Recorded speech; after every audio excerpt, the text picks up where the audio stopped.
Rasul Yohanes di Pulau Patmos ketika dia menjalani yaitu penghukuman, bukan penghukuman karena dosa, tetapi karena dia betul-betul saudaraku berjuang memberitakan firman Allah. Tetapi saudara, luar biasanya, walaupun dia dibawa ke Pulau Patmos seperti misalnya kalau sekarang pengalaman saya ya, seperti Pulau Nusa Kambangan lah.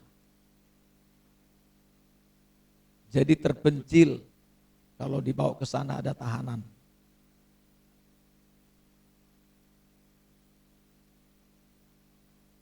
Tetapi saudaraku, walaupun dibawa ke sana pikir yaitu baik orang-orang Yahudi maupun Roma, bahwa Injil itu akan terbelenggu. Tidak diberitakan, itu pikir mereka. Ternyata saudara, Paulus juga berkata, walaupun aku dibelenggu, tapi firman Allah tidak akan terbelenggu. Apa artinya saudara?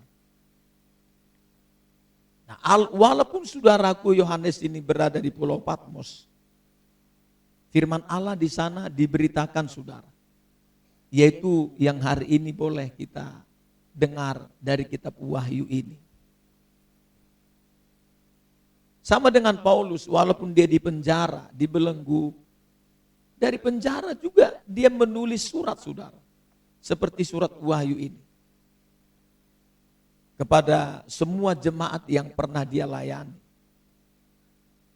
Nah makanya saudara, Tuhan bisa pakai semua. Kalau dalam rangka menggenapkan seluruh kehendaknya. Ya kan? Makanya saudaraku,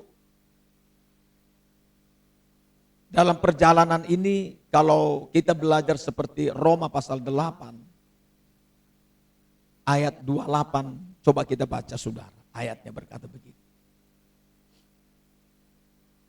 Roma 8 ayat 28. Kalau kita belajar seperti ini saudara, saya yakin perjalanan kita akan bersama Tuhan berpetualang ini dalam padang gurun ini menyongsong kedatangannya. Kita akan tetap punya pengharapan, punya sukacita. Coba kita baca Roma 8 ayat 28, 32. Iya. Kita tahu sekarang bahwa Allah turut bekerja dalam segala sesuatu untuk mendatangkan kebaikan bagi mereka yang mengasihi Dia, yaitu bagi mereka yang terpanggil sesuai dengan rencana Allah. Saudara, kalau kita betul-betul memang belajar mengasihi Tuhan, kata ayat ini, apapun yang sedang terjadi sama kita sekarang, itu mendatangkan kebaikan. Kata ayat ini. Apa yang dimaksud mengasihi Tuhan? Kalau dalam kitab Yohanes, pasal 14 ayat 23 berkata, barang siapa berkata, ia mengasihi aku, dia akan menuruti firmanku. Jadi ciri-ciri seseorang yang mengasihi Tuhan itu adalah dia harus menjadi seorang yang menuruti firman.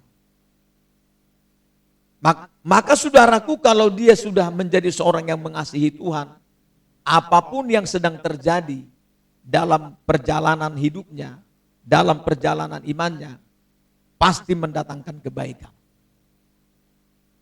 Seperti di saudaraku Paulus, entah di penjara, tetap mendatangkan kebaikan. Pikir iblis, ini gak bisa lagi dia memberitakan firman. Saudara, begitu kecil sekali saudaraku pemahamannya atau hikmatnya si iblis dibandingkan dengan hikmatnya Tuhan. Yang sanggup saudara, yaitu mengerjakan yang tidak pernah kita bisa pikirkan saudara-saudara. Lihat di sini. Makanya saudaraku, perjalanan iman kita ini, misalnya terjadilah sama kita persoalan. Entah masalah ekonomi, masalah pekerjaan, masalah misalnya dalam rumah tangga, masalah keuangan. Kalau kita memang betul-betul mengasihi Tuhan, menjadi pelaku firman, itu saudaraku langsung kita berpikir kepada ayat ini. Pasti ini mendatangkan kebaikan. Contohnya saudara, misalnya kalau datang kepada kita misalnya masalah ekonomi lah. Langsung kita bertanya di hati kita, ini maksud Tuhan ini apa? Misalnya datang persoalan. Kebaikan yang buat kita itu contohnya saudaraku, pasti ini, oh ini mungkin maksud Tuhan adalah untuk menguji iman saya ini. Atau menambah iman saya di sini. Karena Alkitab berkata dalam 2 Timotius pasal 3, ayat yang ke-10 mulai, judulnya di sana. Salah satu untuk membuat iman kita bertambah, itu karena datangnya persoalan saudara. Tapi kalau kita tidak mengasihi Tuhan, tidak menuruti firman, persoalan itu bisa saja saudaraku justru memisahkan kita dari Tuhan. Menjauh dari Tuhan. Iya, kita pikir waduh Tuhan ini sangat benci dengan saya, tidak suka dengan saya. Iya, padahal karena kita tidak mengasihi Tuhan, kita tidak menjadi pelaku firman. Coba kalau menjadi pelaku firman. Misalnya kalau ada masalah, saya percaya Tuhan, ini pasti Engkau mau menguji iman saya. Enggak apa-apa. Boleh Tuhan, enggak ada masalah. Langsung kita di sana saudaraku mulai berlutut di kaki Tuhan. Kita berdoa. Kita tetap teguh berpegang kepada firman. Jangan berdosa ketika kita mengalami masalah hidup saudara. Terus kita harus bertekun percaya. Menyerahkan semua persoalan kita ke tangan Tuhan. Dia pasti memegang perjalanan kehidupan kita. Apalagi masalah kita saudara. Karena dalam kitab 1 Samuel pasal 17 berkata, di tangan Tuhanlah pertempuran. Di tangan Tuhanlah semua persoalan. Kalau kita betul-betul seperti Daud mengasihi Tuhan. Sehingga persoalan yang dihadapi Daud misalnya saudara, justru membawa dia naik ke level yang lebih tinggi saudara. Kuasanya mulai ditambah. Imannya mulai ditambah saudara-saudara. Itu namanya segala sesuatu yang terjadi kepada kita. Kalau kita mengasihi Tuhan, itu mendatangkan kebaikan buat kita saudara. Kembali tadi kepada firman Tuhan dalam kitab Wahyu pasal 16 ini. Nah saudara, wahyu ini kan begitu penting ya. Dalam gereja harus ada wahyu. Ada orang berkata, yaitu wahyu ini cukup hanya misalnya kitab wahyu ini saja. Tidak ada lagi sekarang wahyu. Siapa bilang saudara? Memang ini ada wahyu. Tetapi ada wahyu saudara. Kan wahyu itu artinya kan penyingkapan ya. Atau dibukakan kepada kita apa yang sudah terjadi, apa yang sedang terjadi, dan apa yang akan terjadi. Perlu ada pewahyuan. Kalau enggak saudara, kita khawatir akan terjadi Amsal 14 ayat 12. Apa dikatakan di sana? Coba kita baca. Saya mengulangi kepada kita dulu saudara ayat ini yang cukup mengingatkan kita dalam perjalanan iman kita sekarang. Ayat 12, Amsal 14 ayat 12. Coba kita baca 32. Ya. Ada jalan yang disangka orang lurus, tetapi ujungnya menuju maut. Sekarang ini saudaraku, ada banyak orang seperti ini. Ada banyak. Sama seperti perjalanan orang Israel keluar dari tanah Mesir. dikatakan dalam Wahyu dalam kitab Ulangan pasal 12 maupun Hakim-Hakim pasal 17. Kata-katanya begini. Lalu orang Israel mereka melakukan dalam perjalanan itu hanya apa yang mereka pandang benar saja. Itu kata Ulangan 12 maupun Hakim-Hakim pasal 17. Jadi saudara, ada banyak orang seperti ini. Ada orang yang menyangka jalannya lurus. Tapi ujungnya menuju maut, saudara. Artinya mereka melakukan apa yang mereka pandang lurus, yang mereka pandang benar. Seperti sekarang lah. Ada banyak misalnya ibadah dilakukan. Pelayanan dilakukan. Tetapi saudara, Matius 15 berkata, dan kitab Roma pasal yang ke-10, ayat 1 sampai 3, ada banyak orang begitu giat beribadah. Tetapi Tuhan berkata, ketika disingkapkan, diwahyukan kepada mereka, percuma kamu beribadah, kata Tuhan. Sebab ibadahmu itu adalah ibadah yang kamu buat sendiri. Seperti ayat ini, ada mereka menyangka ibadah mereka itu adalah jalan yang lurus. Tetapi saudara, ayat itu berkata, percuma kamu beribadah. Karena yang diajarkan di sana adalah apa yang mereka pandang benar saja. Bukan karena landasannya firman Tuhan. Sehingga saudaraku, kalau tidak ada wahyu ke sini, mereka akan berjalan apa yang mereka pandang benar saja, dianggapnya lurus. Tapi ujungnya menuju maut, saudara. Makanya perlu ada wahyu. Kalau yang saya sampaikan lewat penglihatan-penglihatan, baik dari anak-anak Tuhan maupun hamba Tuhan, di WA kita grup, itu namanya pewahyuan, saudara. Pewahyuan. Supaya saudara misalnya, seperti ayat tadi, kalau kita, saudaraku misalnya dikatakan di sana ada telanjang, ada pakaian yang robek, dan lain-lain. Lalu saudara mungkin pernah yaitu merasa seperti itu ya dalam kerohanianmu. Di sana mulai kita ditegur, saudara. Kita mulai diingatkan Tuhan, jangan sampai saudaraku kita berjalan dalam ketelanjangan itu. Tapi mulai kita kembali kepada Tuhan. Tapi tidak sedikit orang saudaraku tersinggung, bisa. Iya. Dulu saudara di dalam kitab Raja-Raja. Di sana ada seorang raja ya, begitu tersinggung sekali kepada seorang yang memberi wahyu kepada dia. Ada seorang nabi kecil. Ketika Tuhan menyampaikan sebuah pewahyuan kepada mereka itu, raja itu. Langsung berkata, kalau kamu teruskan itu kamu akan saya bunuh. Kata Raja Israel, saudara, kepada si hamba Tuhan ini. Sering saudaraku, seorang yang mendapat pewahyuan, seorang yang menyampaikan firman, justru malah dimusuhi, saudara. Padahal saudaraku, kalau belajar, yaitu seperti Daud, yang mudah sekali dia bertobat.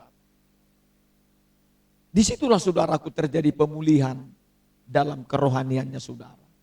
Karena dalam Amsal berkata, barang siapa mengakui pelanggarannya, dia akan disayangi Tuhan kembali. Tapi kalau kita ini saudara, bisa saja kita, saya enggak seperti itu. Jangan saudaraku, kalau ada kita teguran, itu namanya pewahyuan kepada kita. Kita harus belajar seperti Daud, jangan seperti Saul, saudara. Saul itu, saudara tahu, dosanya sebetulnya enggak begitu apa ya. Tapi dia karena membela diri, dia itu punya dosa itu dua awalnya. Tergenapi itu dosanya. Seperti 1 Tesalonika berkata, maupun Yakobus 1. Kalau dosa itu sudah tergenapi, akan menghasilkan maut. Makanya saya bilang saudara dari Alkitab, dosa itu kan yang mendatangkan maut itu ada dua. Satu, menghujat Roh Kudus. Yang kedua, kalau dosanya sudah matang atau genap atau penuh, maka akan menghasilkan maut. Karena nggak mau mengaku dosa. Masih bertahan membela diri. Padahal yang membela diri itu adalah kedagingan kita sebetulnya, saudara. Kalau belajar kita rendah hati seperti Daud, yakin saya, saudara, mudah sekali hatinya bertobat. Sangat mudah. Ampuni saya, Tuhan. Karena dia tahu dosa itu akan membuat apa, saudara? Ratapan 1 menjelaskan. Coba kita baca. Apa kata kitab Ratapan pasal 1? Ini nanti bisa menjadi masalah buat kita kalau kita nggak mau mengaku dosa kita, saudara. Ratapan 1, habis Yeremia. Apa? Ya, habis Yeremia. Apa kata firman di sini? Ratapan 1, ayat 14, coba kita baca. Ratapan pasal 1, ayat 14, 32, iya.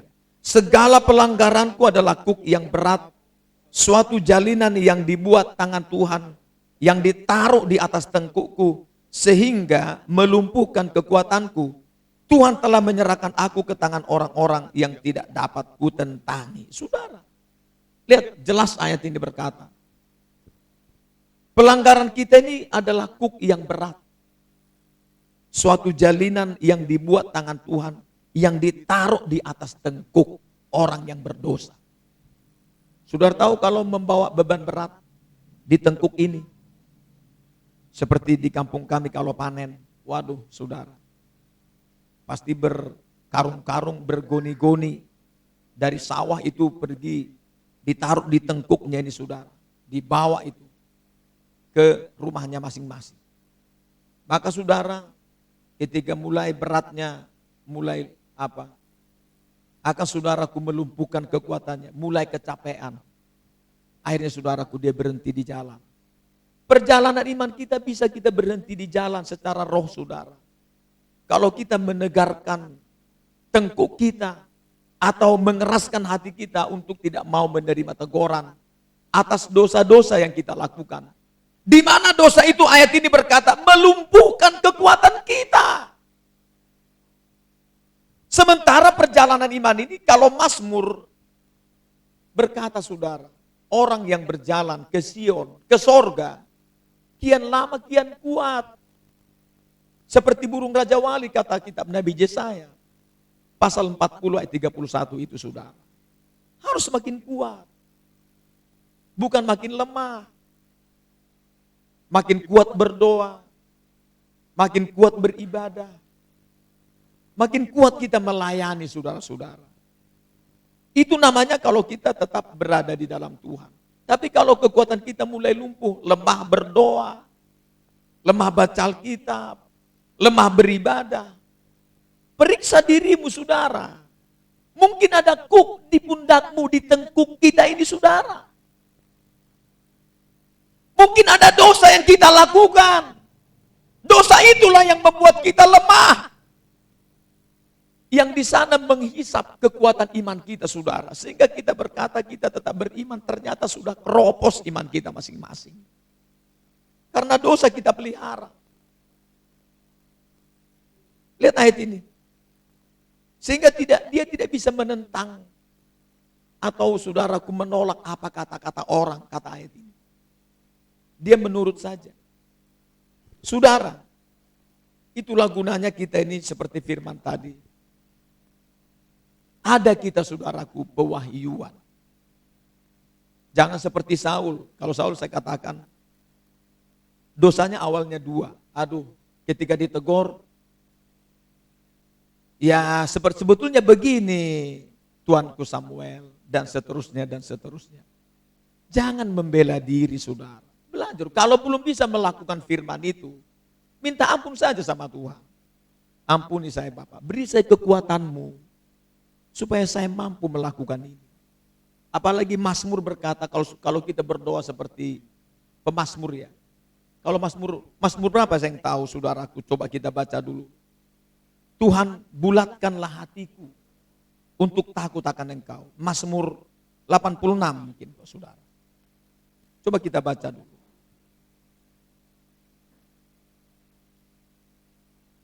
Mazmur 86 saudara. Coba kita baca ayat 11 ini. Coba kita belajar dulu berdoa yang seperti ini. Ayat 11, Mazmur 86 ayat 11, 32, iya. Tunjukkanlah kepadaku jalanmu ya Tuhan, supaya aku hidup menurut kebenaranmu. Bulatkanlah hatiku untuk takut akan namamu. Coba belajar dulu rendah hati seperti Daud ini. Jangan membela diri saudara. Kalau belum bisa melakukan firman. Misalnya, berdoa seperti ini. Tolong aku Tuhan. Jangan kita malah saudaraku melawan firman. Jangan saudara. Apalagi meremehkan firman. Kalau Amsal berkata, barang siapa meremehkan firman, dia akan menanggung akibatnya loh saudara. Iya, belajar kita kepada Tuhan, kepada firman-Nya. Kalau belum bisa lakukan, tolong aku Tuhan. Jangan malah kita, saya akan lakukan dosa itu lagi, saya lakukan lagi. Tapi tolong misalnya kita berdoa, Bapak tolong saya, tolong saya. Jangan malah saudara makin mengeraskan hati. Nanti saya takutnya saudara, kita mengeraskan hati. Lama-lama Tuhan itu yang mengeraskan hati kita. Ujungnya kita nggak bisa lagi bertobat. Nggak ada waktu lagi saudara. Iya. Tidak cukup waktu. Belajar saudara. Rendah hati di kaki Tuhan. Kembali tadi saudara. Wahyu pasal yang ke-16. Nah ayat ini berkata, untung ada wahyu ya. Kalau tidak ada wahyu ini, wah liar semua orang kata. Liar kita ini dalam kitab Amsal ya berkata, bila tidak ada wahyu, menjadi liarlah rakyat. Pewahyuan ini saudara tahu kan, setidaknya ada dua cara Tuhan itu. Baik lewat karunia-karunia seperti ini, maupun ketika berkhotbah seperti ini. Bisa saja kita merasa, siapa yang lapor kepada Pak Pendeta itu ya? Kok dosa saya ditelanjangi seperti itu? Saudara, kita ini jangan salah saudara. Ada memang karena dilapor. Seperti siapa? Dalam Alkitab, keluarga Chloe melapor kepada Paulus. Apalagi juga kepada orang Kreta. Dilaporkan kepada Paulus. Itu si A begini bertindak begini. Gak apa-apa dilaporkan. Lalu kalau misalnya kita tegur. Dari misalnya lewat khotbah begini. Kalau didorong Tuhan. Tetap itu cara Tuhan saudara. Enggak semata-mata. Karena saudara berdosa tiba-tiba langsung menembak dosa-dosa kita. Sehingga si pendeta itu kayaknya benci sama kita sendiri. Bukan. Ada memang karena dibukakan Tuhan lewat khotbah itu. Cara menegur kita punya dosa. Iya. Ada seperti itu. Kalau ada juga secara pribadi, setidaknya kan coba kita baca dulu. Dalam Ayub pasal yang ke-33 ya. Coba kita baca. Kita jangan pandang remeh cara-cara Tuhan ini. Cara Tuhan memberi pewahyuan itu ya, menegur kita, membongkar kita. Coba kita baca itu. Wahyu pasal 33 ayat 14 dan 15. Kalau perlu kita baca 14 sampai dengan 18. Ayub 33. 32, iya. Karena Allah berfirman dengan satu dua cara. Tetapi orang tidak memperhatikannya dalam mimpi, dalam penglihatan waktu malam. Bila orang nyenyak tidur, bila berbaring di atas tempat tidur. Maka ia membuka telinga manusia dan mengejutkan mereka dengan teguran-teguran. Untuk menghalangi manusia daripada perbuatannya. Dan melenyapkan, untuk menahan nyawanya daripada liang kubur. Dan hidupnya daripada maut oleh lembing. Saudara, Tuhan itu malah lebih banyak sebetulnya untuk menegur kita, memberi pewahyuan ya. Itu lewat mimpi saudara, pribadi-pribadi. Daripada ditegur nanti secara terbuka di umum. Ya, dia datang kepada kita lewat pribadi karena kita ini dombanya. Dia mendatangi kita pribadi, misalnya mimpi apa. Tapi enggak semua mimpi benar ya.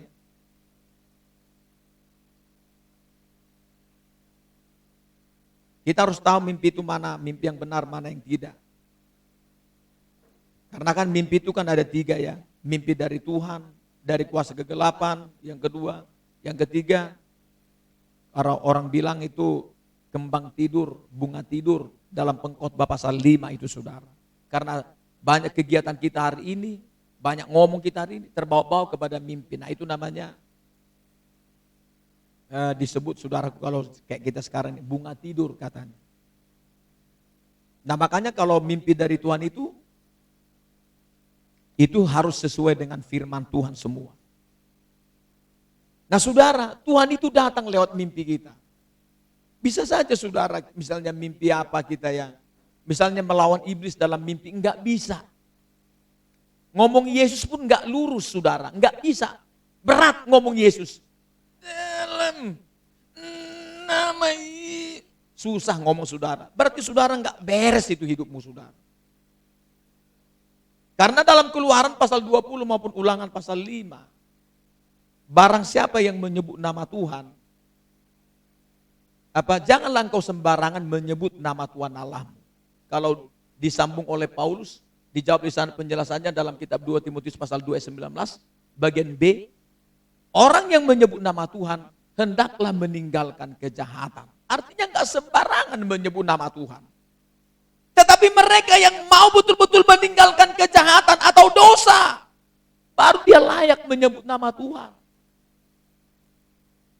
Nah ketika dia mencoba menyebut nama Tuhan, hidupnya gelap dalam dosa. Makanya dia nggak bisa ngomong tentang Yesus, dilarang keras. Waktu dia bermimpi itu saudara.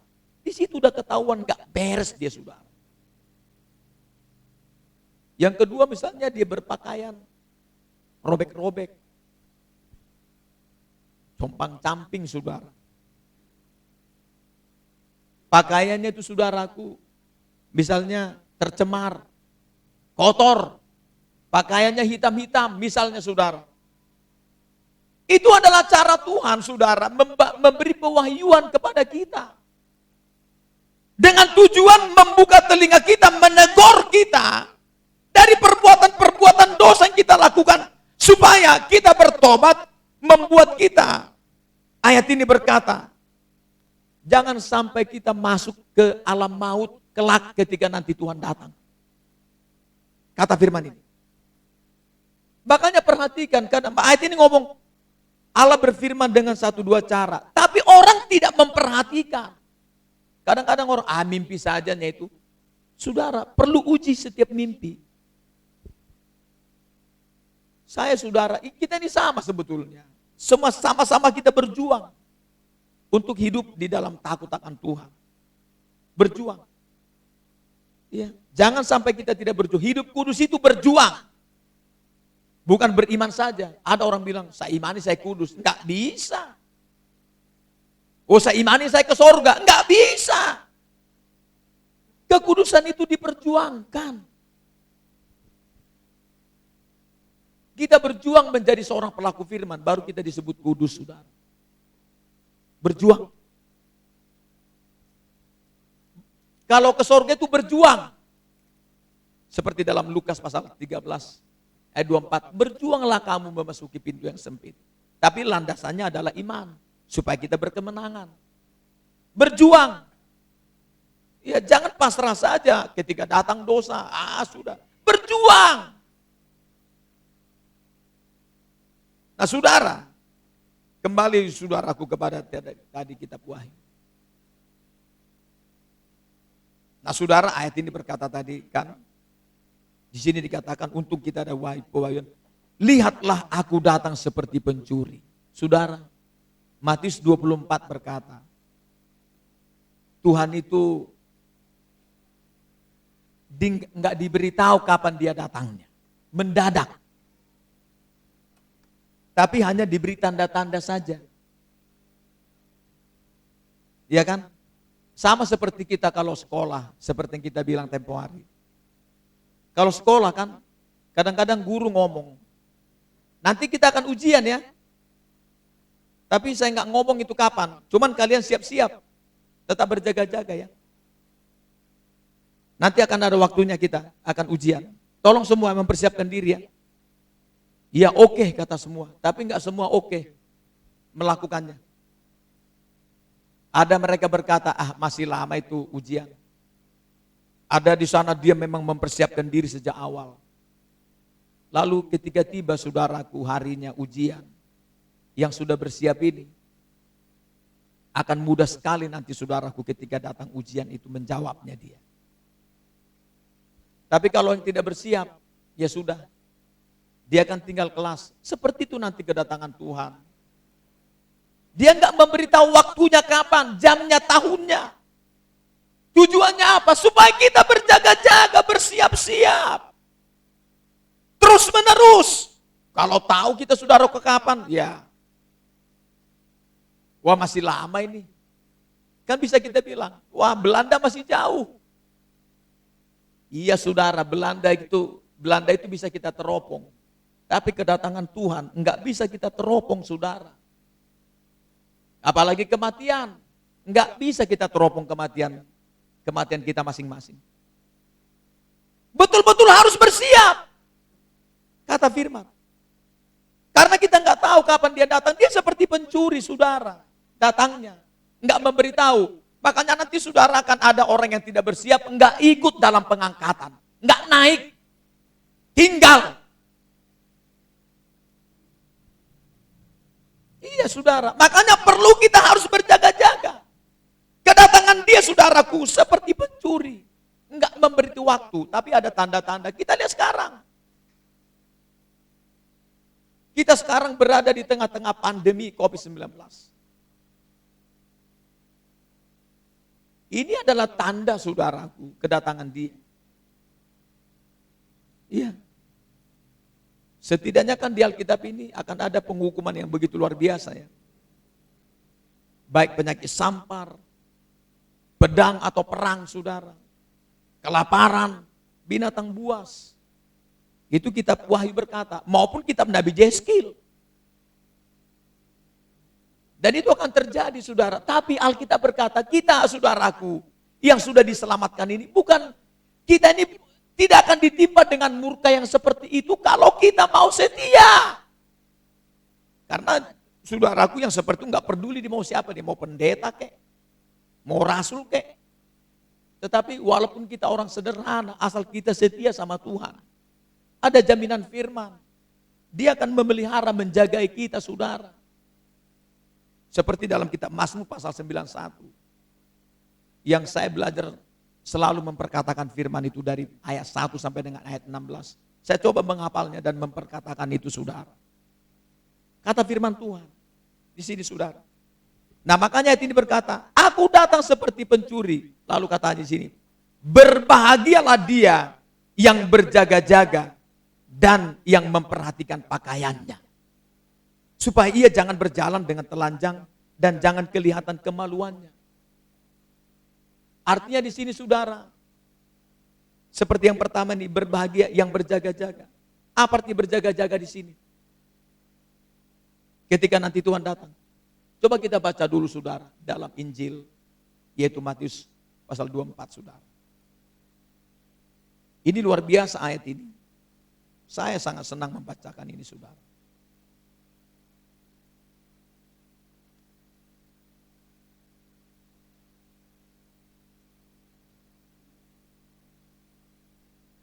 Ayat 45 dan 46. Kita baca 32. Iya. Siapakah hamba yang setia dan bijaksana yang diangkat oleh tuannya atas orang-orangnya untuk memberikan mereka makanan pada waktunya? Berbahagialah hamba yang didapati tuannya melakukan tugasnya itu ketika tuannya itu datang. Saudara, apa saudaraku yang saya maksud dengan ayat ini?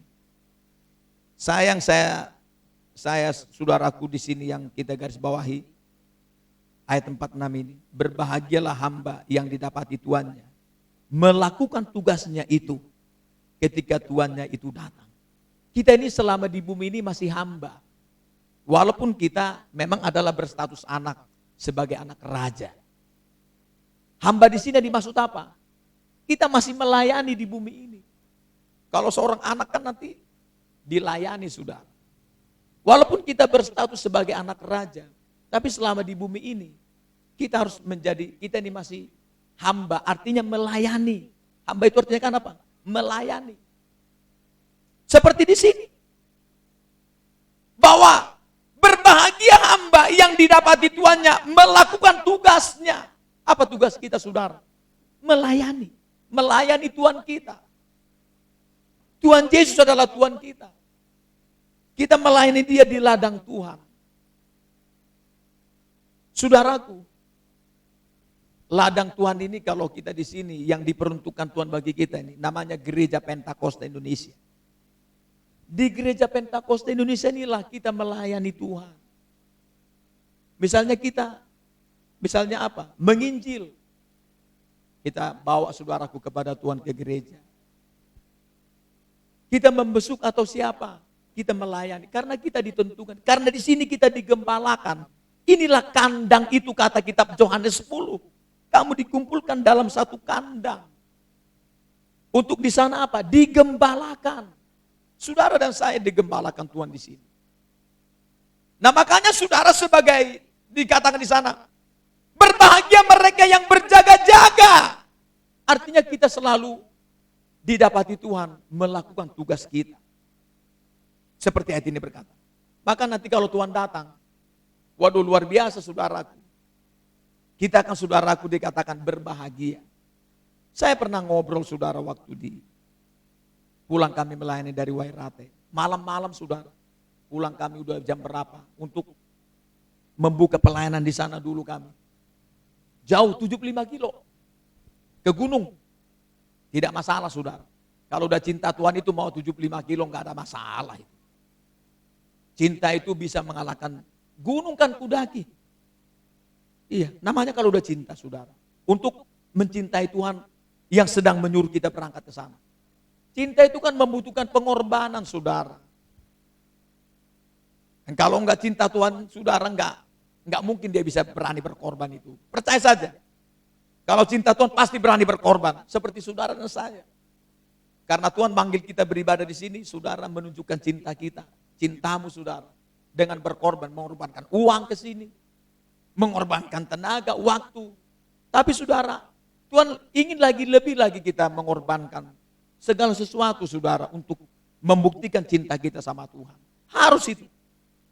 Jangan yang biasa-biasa saja. Cinta kita sama Tuhan itu harus berkualitas saudara. Kualitas emas.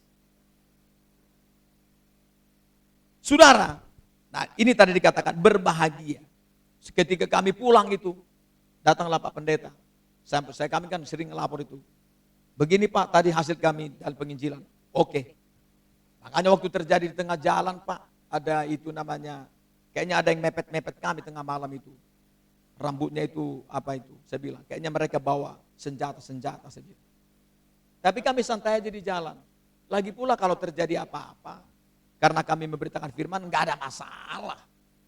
Pasti kami ke surga saya bilang sama pendeta. Woi, memang iya, tapi Tuhan belum saatnya sekarang memanggilmu dulu sama si Sintua Simarmata. Itu namanya berjaga-jaga ketika Tuhan datang. Kita akan berbahagia saudara ketika kita sedang melakukan tugas pelayanan ini. Makanya saudara ayat Alkitab berkata dalam kitab Pengkhotbah, tidak ada istirahat dalam peperangan ini. Melayani Tuhan itu digambarkan berperang melawan kuasa kegelapan saudara. Yaitu di mana kuasa kegelapan itu sedang sekarang ini memenjarakan banyak jiwa. Lalu kita berperang dengan mereka untuk merampas jiwa-jiwa untuk dibawa kepada Tuhan saudara. Kembali tadi dalam kitab Wahyu pasal 16. Lalu dikatakan yang kedua apa? Sedikit lagi firman ini. Yang berbahagialah dia yang berjaga-jaga. Yang kedua, yang memperhatikan pakaiannya. Supaya ia jangan berjalan dengan telanjang. Dan jangan kelihatan kemaluannya. Artinya begini. Jangan sampai saudaraku. Ketika nanti bertemu dengan Tuhan. Kita malu bertemu dengan dia karena kita telanjang. Malu. Sama seperti kitab Kejadian. Coba kita baca. Kita ulangi dulu bagaimana manusia jatuh dalam dosa. Kejadian pasal 3. Lihat ayat ini saudara. Ketika mereka saudaraku berdosa. Coba kita baca. Ayat yang 6 mulai 32. Iya. Perempuan itu melihat, Kejadian 3 ya, ayat 6. Perempuan itu melihat bahwa buah pohon itu baik untuk dimakan dan sedap kelihatannya. Lagi pula pohon itu menarik hati karena memberi pengertian. Lalu ia mengambil dari buahnya dan dimakannya. Dan diberikannya juga kepada suaminya yang bersama-sama dengan dia. Dan suaminya pun memakannya. Maka terbukalah mata mereka berdua dan mereka tahu bahwa mereka telanjang. Lalu mereka menyemat daun pohon ara dan membuat cawat. Ketika mereka mendengar bunyi langkah Tuhan Allah yang berjalan-jalan dalam taman itu pada waktu hari sejuk, bersembunyilah manusia dan istrinya itu terhadap Tuhan Allah di antara pohon-pohon dalam taman. Saudara, sampai dikatakan Tuhan mencari mereka, memanggil. Di mana engkau? Saudara tahu, dulu manusia itu kan memiliki pakaian. Pakaian apa? Roma 3 berkata, pakaian kemuliaan. Ya. Tetapi ketika mereka jatuh dalam dosa, nah pakaian kemuliaan itu menjadi lepas, saudara. Ya. Mereka lepaskan pakaian kemuliaan. Padahal kemuliaan itulah yang mempertemukan mereka dengan Tuhan. Ketika nanti datang Tuhan itu di Taman Eden itu saudara. Seperti kita. Saudara tahu, hari itu dikatakan ayat ini. Lalu mereka membuat cawat. Artinya saudaraku sekarang ini ada orang yang telanjang ya dalam kerohaniannya. Tapi membuat saudaraku mengambil pakaian sendiri. Cara sendiri. Padahal di sini untung saja Tuhan langsung memberi kepada mereka pakaian dari kulit binatang. Menggambarkan di sini Yesus yang adalah dikatakan disembelih saudaraku, domba sembelihan. Sehingga saudaraku dikenakan lagi kepada mereka adalah pakaian itu saudara. Dan mereka walaupun dikenakan pakaian itu, mereka harus yaitu menanggung akibat dari dosa mereka, diusir dari Taman Eden itu saudara. Nah saudara, yang saya maksud ayat ini, sering kita ketika kita merasa bisa saja ketika yaitu kita berdosa, kita mulai dengan cara-cara kita mengambil pakaian. Pakaian itu apa maksud pakaian saudara? Perbuatan. Yaitu sering saudaraku seperti Alkitab ada pakaian, misalnya pakaian seperti orang kusta. Orang kusta itu pakaiannya dalam kitab Imamat pasal 13, itu compang-camping saudara, robek-robek. Saudara kalau tahu pakaianmu dalam mimpi misalnya, atau dalam penglihatan ada pakaian kita ditegur, compang-camping, saudara berarti di sana mulai mengalami sakit rohani, sakit kusta secara rohani. Itu pakaian itu yang kita pilih, seperti di sini, yaitu siapa ini? Si Adam memilih pakaian sendiri. Dia yang memilih sendiri mengalami sakit. Ada saudaraku pakaian kejandaan. Kalau dalam kitab yaitu Kejadian, bagaimana yaitu siapa namanya? Si Tamar. Bagaimana di sana itu dia memakan pakaian kejandaan. Artinya saudaraku ada pakaian tersendiri yang mencoba dicari orang. Dengan cara dia yaitu bertindak. Makanya saya katakan tadi dalam Ulangan pasal 12, ada orang berbuat apa yang mereka pandang benar. Seperti Adam di sini. Dia mencoba dengan perbuatannya dari yaitu apa? Dari daun ara untuk mengenakan pakaiannya. Bukan dari Tuhan. Ada juga saudaraku seperti dalam kitab Markus ya, pasal 11. Di sana firman Allah berkata, ada seorang yang buta. Dia mengenakan pakaian buta. Ada. Jadi pakaian itu menunjukkan identitas seseorang, saudara. Kalau dalam roh. Ya. Kalau misalnya kita mimpi, saudara, misalnya pakaian, misalnya hitam-hitam. Wah, saudara, berarti hidup kita ini dalam kegelapan, saudara. Hati-hati. Ya, pakaian kita, kalau dalam mimpi itu, lihat dulu, saudara. Mungkin pakaian kita, maaf kata, seperti tempo hari. Maaf saudara, saya tidak apa. Ada saudaraku justru yang melayani misalnya. Justru pakaiannya kaos kutang saudara sama celana pendek. Padahal di sini misalnya, waduh mengerikan seperti itu. Berarti nggak beres hidupnya saudara. Ada saudaraku dia seperti, yaitu berpakaian udah tercemar. Kata kitab Wahyu pasal 3, jemaat di Sardis itu pakaiannya mereka tercemar saudara. Kotor. Karena hidupnya mereka itu hidup dalam dosa, kotor. Makanya Alkitab tadi berkata, perhatikan pakaianmu. Kapan kita mulai berpakaian? Itulah tadi dilambangkan. Yaitu Yesus yang disembelih saudaraku dengan cara disalibkan 2000 tahun yang lalu. Ketika saudaraku dia sudah menyelesaikan dosa-dosa, mengampuni dosa kita, menyalibkannya di salib Golgota. Lalu saudaraku setiap orang yang menerima dia sebagai Tuhan dan Juru Selamatnya, dengan cara dia mau dibaptis, lalu dia akan dikenakan pakaian yang baru saudara. Pakaian putih. Seperti yang dikenakan ini seperti kepada si Adam ini saudara. Dari Tuhan pakaian itu.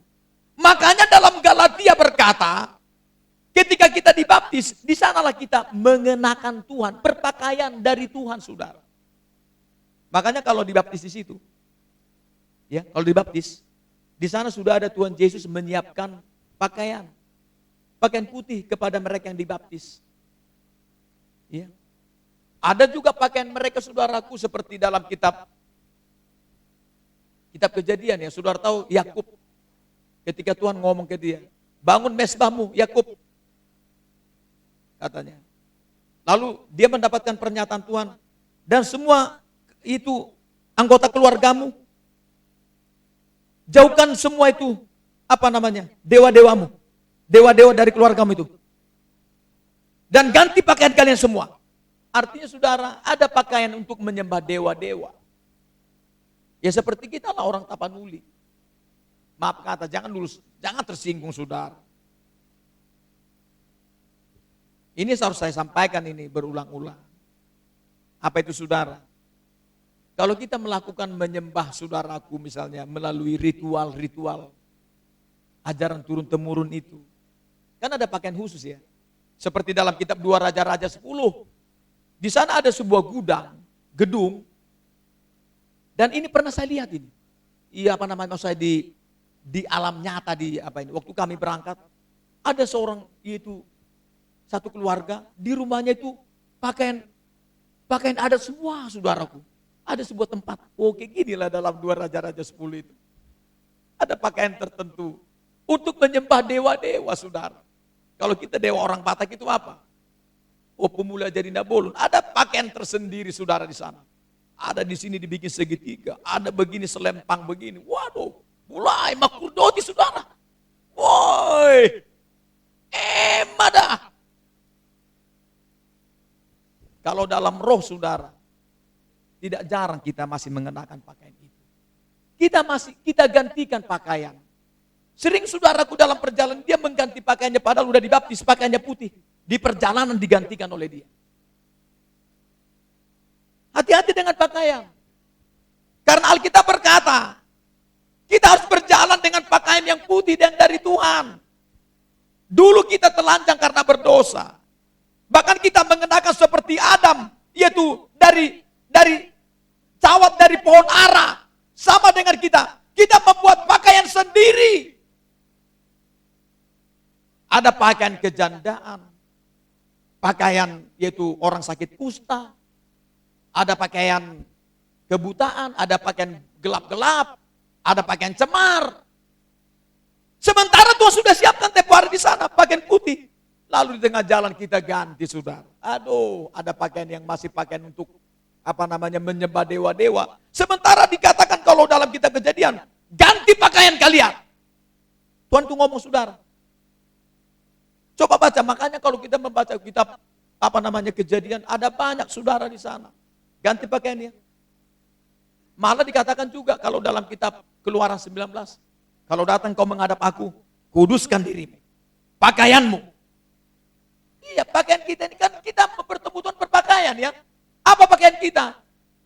Kekudusan. Kekudusan itulah pakaian putih, saudara. Kata Wahyu pasal 19. Kalau tanpa kekudusan kita datang menghadap Tuhan, enggak ketemu Tuhan kita hari ini, saudara. Enggak ketemu Tuhan. Iya, saudara. Itulah sebabnya, saudaraku, berjuang kita.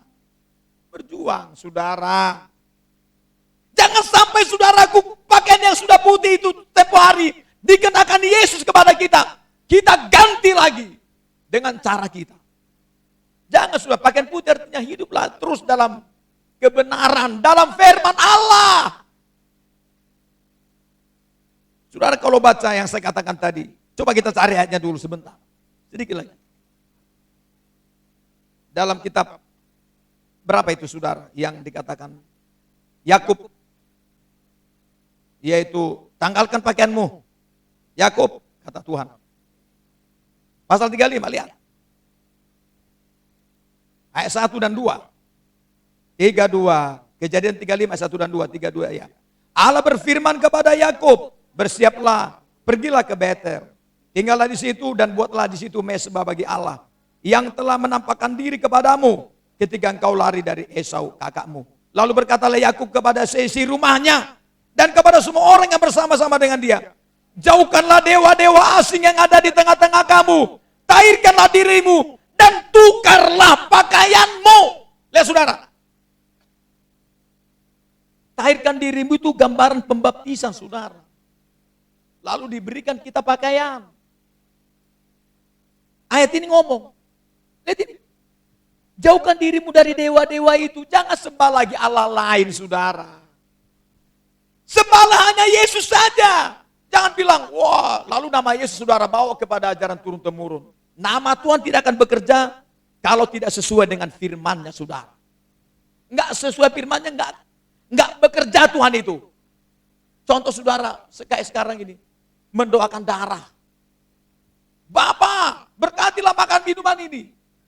Seorang pemimpin agama, semestinya seorang pendeta, saudara. Apa diberkati darah itu? Padahal dalam Imamat 7, Imamat 17, dalam kitab Kisah Para Rasul pasal 15 ayat 28-29. Jauhkan dirimu dari makanan yang dari darah, yang dipersembahkan kepada berhala, yang mati dicekik, maupun dari percabulan. Jauhkan itu. Artinya di sana, saudara, enggak boleh kita mendoakan yang tidak sesuai dengan firman Tuhan untuk diberkati, saudara. Walau pendeta, semua rasul pun di dunia ini mendoakan, enggak bakal diberkati itu. Makanya saya enggak sembarangan berdoa. Kalau ada di situ, saya lihat ada darah, enggak mau saya mendoakan itu. Minimal makanan saya yang saya doakan. Bapak berkati makanan dan minum yang di depan saya ini. Masa saya mendoakan darah? Saya sudah mengkhianati Tuhan. Lebih baik saya dibenci orang, enggak masalah buat saya. Yang penting saya enggak dibenci Tuhan. Orang terbatas, saudaraku, yaitu enggak bisa orang itu menyelamatkan kita. Dalam Yeremia 17 berkata ayat 5 sampai dengan 6. Apa dibilang? Terkutuk orang yang mengandalkan manusia, saudara. Iya. Bisa saja kita mengandalkan dia kalau Tuhan yang ngomong. Itu kan beda ya. Wah, itu si Raja Kores. Kores, engkau kasih surat izin. Apa? Bilang itu sama orang Israel supaya keluar dari tanah Babylon ini. Pulang ke kampungnya. Membangun kembali Yerusalem. Walaupun Kores bukan orang percaya. Karena dalam kitab Roma pasal 13. Semua pemimpin dunia ini adalah hamba Allah. Untuk mewakili Tuhan dalam memberikan, misalnya kalau ada yang melanggar di penjara, makanya ada penjara, itu cara Tuhan itu menghukum. Dan itu menggunakan pemerintah, itu hamba Allah, kata firman dalam Roma pasal 13. Seperti itulah namanya Kores, saudara. Lihat ini. Dan yang memperhatikan perhatikan pakaianmu, saudara. Perhatikan. Apakah masih berpakaian putih, saudara, atau sudah telanjang? Telanjang di sana karena berbuat dosa. Tolong, saudara, jangan main-main, saudaraku, ayat ini. Coba kita baca dulu pakaian tadi. Coba satu lagi firman. Dalam kitab Wahyu 19. Ayat yang ke-8 ini, lihat saudara. 3, 2. Ya. Dan kepadanya dikaruniakan supaya memakai kain lenan halus yang berkilau-kilauan dan yang putih bersih. Lenan halus itu adalah perbuatan-perbuatan yang benar dari orang-orang kudus. Saudara, kita ini waktu bertobat sudah kudus. Lalu dalam perjalanan ini, lakukanlah perbuatan kebenaran, saudara. Lakukan, apa itu kebenaran? Firman, sesuai firman Tuhan lah. Maka kita tetap akan berpakaian yang putih berkilau-kilauan, saudara. Sehingga kalau nanti Tuhan datang, Alkitab berkata apa? Baru kita boleh memasuki pesta. Dalam kitab Matius 22, kalau nggak berpakaian pesta, diusir keluar. Coba kita baca satu lagi, Matius 22. Matius 22, lihat ayat ini saudara.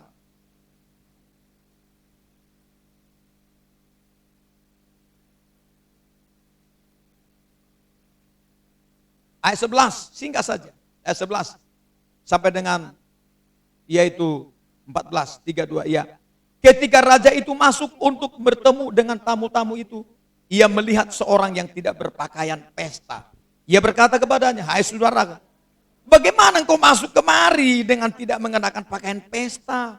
Tetapi orang itu diam saja. Lalu kata raja itu kepada hamba-hambanya, "Ikatlah kaki dan tangannya dan campakkanlah orang itu ke dalam kegelapan yang paling gelap. Di sana akan terdapat ratap dan kerta gigi. Sebab banyak orang, banyak yang dipanggil, tetapi sedikit yang dipilih." Saudara, lihat ayat ini. Lihat ini saudaraku. Pas masuk saudaraku dalam pesta. Sekarang ini saudara tahu, dalam roh kita ini sedang berpesta. Kalau didapati pakaianmu saat ini tidak berpakaian pesta, dicampakkan, artinya gak diberkati hari ini. Makanya segera minta ampun saudara. Itu sebabnya Keluaran 19 berkata, kalau kamu mau ketemu Tuhan, siapkan dirimu. Mulai hari ini dan besok, kata firman itu. Dan engkau harus, yaitu menguduskan dirimu supaya layak bertemu Tuhan di gunungnya. Saudara, kulihat ayat ini. Kalau kita nggak berpakaian pesta dalam perjamuan sekarang, untuk diberkati Tuhan kita dalam perjamuan ini, saudara, kita nggak dapat apa-apa. Maka saudaraku, jangan ganti pakaianmu, saudara. Artinya perbuatan-perbuatan kita ini jangan ganti dari firman menjadi pelaku, yaitu secara daging hidup dalam dosa. Tapi teruslah berpakaian menjadi seorang pelaku firman. Maka kalau kita datang dalam perjamuan saat ini, dalam roh, dalam ibadah oleh roh sekarang, kita pasti dijamu Tuhan dan kita pasti diberkati untuk mencukupkan, melimpahkan perjalanan iman kita. Semakin kita dibekali begitu banyak dan juga roh kita semakin menyala-nyala, minyak kita juga semakin dipenuhi dalam buli-buli kita, sehingga kalau perjalanan ini walaupun semakin gelap, artinya keadaan dunia semakin suram, tetapi pelita orang percaya, perjalanan orang percaya yang selalu menjaga pakaiannya akan tetap di sana mengalami kekuatan. Dan ketika Tuhan datang, saudaraku, sebagai mempelai laki-laki, Yesus Kristus, Dia akan membawa kita ke perjamuannya di sorga yang kekal itu. Haleluya. Amin. Kita berdiri, saudara.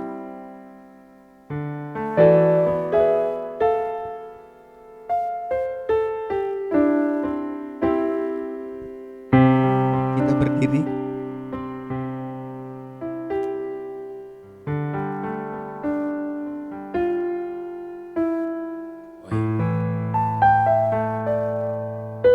Baik, kita angkat pujian.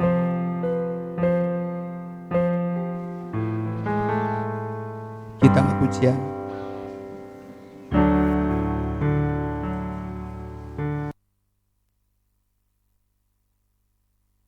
Selidiki aku, lihat hatiku, saudara. Tidak apa-apa sekarang kita berperkara dengan Tuhan. Dengan menjadikan selidiki aku. Belajar mau diselidiki Tuhan. Sama seperti kalau kami yang di rumah. Kalau misalnya anak saya, kamu sedang nonton apa? Kalau dia malu menunjukkan itu, gak berani dia diselidiki. Berarti ada sesuatu yang disembunyikan, yaitu dosa yang tidak boleh. Sama seperti kita. Kalau kita masih menyembunyikan diri kita seperti Adam, Tuhan mencari kita di mana kau? Di mana? Saudara, Tuhan mencari kita. Walau saudara seperti tadi, kalau ada kita berdosa, Tuhan hari ini mencari saudara. Maulah saudara digantikan pakaian. Kembali saudaraku kepada Tuhan. Berpakaian putihlah saudara, supaya nanti Tuhan datang, kita diberkati Tuhan, kita dibawa sampai surga. Kita angkat pujian, selidiki aku, lihat aku.